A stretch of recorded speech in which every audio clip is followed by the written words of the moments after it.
কি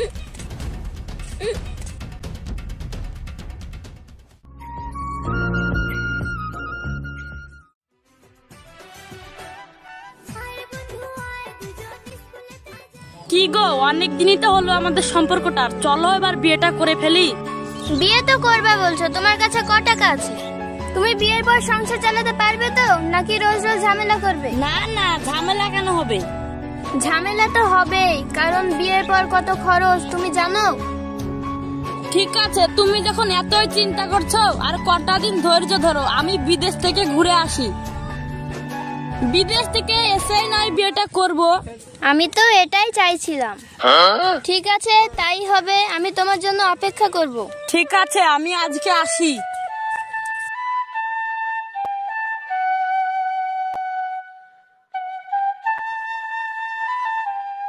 তুমি জানো, বাড়িতে আমার কোনো কাজে মন বসে না, শুধু তোমার কথাই মনে পড়ে। আমি মনে হয় তোমাকে না পেলে বাঁচবো না। আমিও তোমাকে অনেক ভালোবেসে ফেলেছি, আমি আর তোমাকে হারাতে চাই না। চলো আমরা দুজনে বিয়ে করে ফেলি। রাজা তো এই মেয়েটার জন্য বিদেশে কাজ করছে বিয়ে করবে বলে, আর এদিকে নাইমের সাথে প্রেম করছে।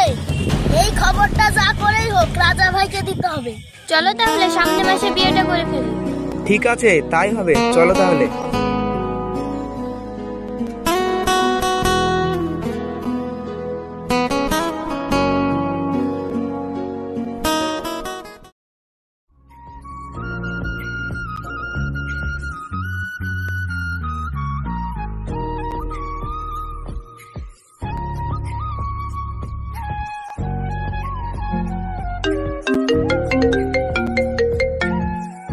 ভাই তুই একটু দাঁড়া, ফোনটা ধরে নি। মনে হয় বাড়ি থেকে ফোনটা করেছে, থাম একটু দেখে আসি। হ্যালো। হ্যালো রাজা। হ্যাঁ বল।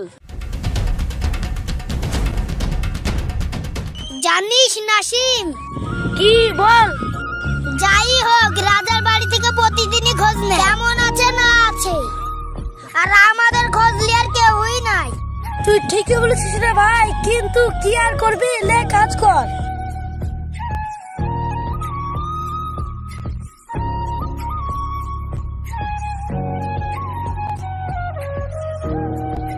ঠিক আছে, আমি আজই আসছি।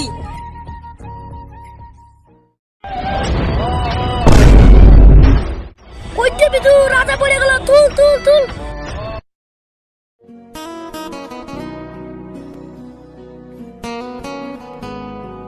রাজা ভাই কি আছে তোমার? আর বলিস না রে ভাই, সব আমার শেষ হয়ে গেছে।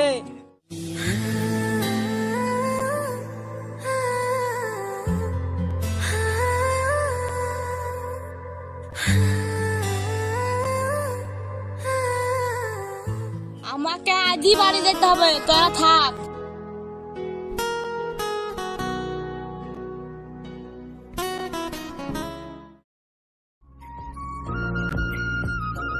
এত দেরি হলো আসতে? হ্যাঁ, বাড়িতে একটু কাজ ছিল। কিসের জন্য ডেকেছো বলো? বিদেশ থেকে তো চলে এলাম, চলো এবার বিয়েটা করে ফেলি। এই তো তুমি বিদেশ থেকে এলে, কয়েকটা দিন থামো, তারপরে বিয়েটা করব। না, আমি আর থামবো না, চলো আজই পালিয়ে গিয়ে বিয়ে করি। না না, আমি এখন বিয়ে টিয়ে করতে পারবো না।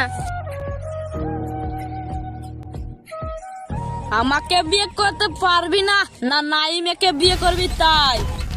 তুই যদি আমার না হোস, তাহলে তোকে কাউরির হতে দেব না।